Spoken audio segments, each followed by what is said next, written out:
Pain does not ask for permission. It arrives without warning, without apparent logic, without caring about your plans. And when it comes, the first reaction is rejection. To avoid it, to deny it, to ask, why me? But perhaps that is not the most important question. There is something almost no one wants to accept. Not all pain can be avoided. Some losses cannot be reversed. Some situations cannot be changed. Some moments simply happen. And in the face of this, a decisive point emerges. If we cannot change the pain, what still remains? According to Viktor Frankl, there is always one last freedom left: the way you choose to respond. This does not reduce the pain. It does not make it beautiful. It does not romanticize it, but it transforms the role it plays. Pain stops being just suffering and can become a teacher. But this learning is not automatic. Pain by itself teaches nothing. What teaches is how you position yourself before it.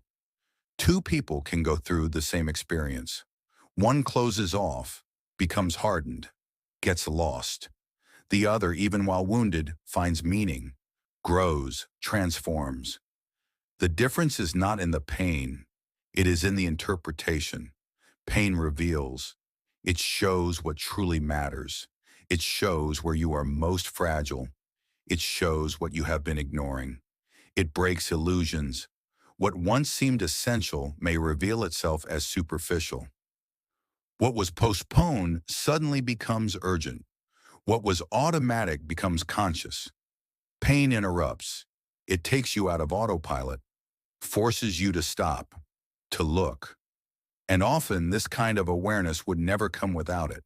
But there is a risk. When pain finds no meaning, it turns into despair.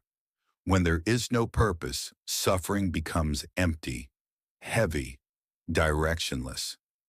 That is why Frankl spoke so much about meaning, not as something abstract, but as something deeply human.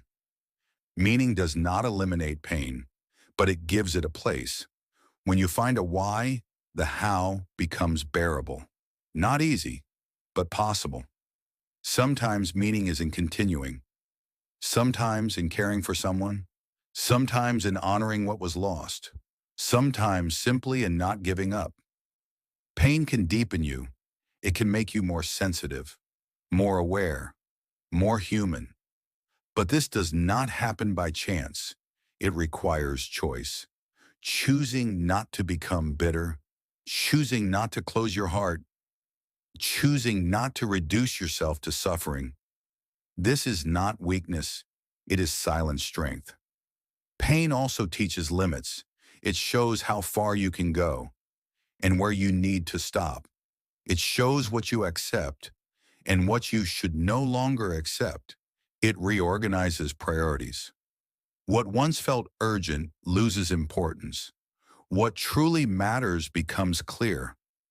But perhaps the greatest lesson of pain is this: you do not control everything, and this truth, as uncomfortable as it may be, can also be liberating. Because when you accept that not everything depends on you, something shifts.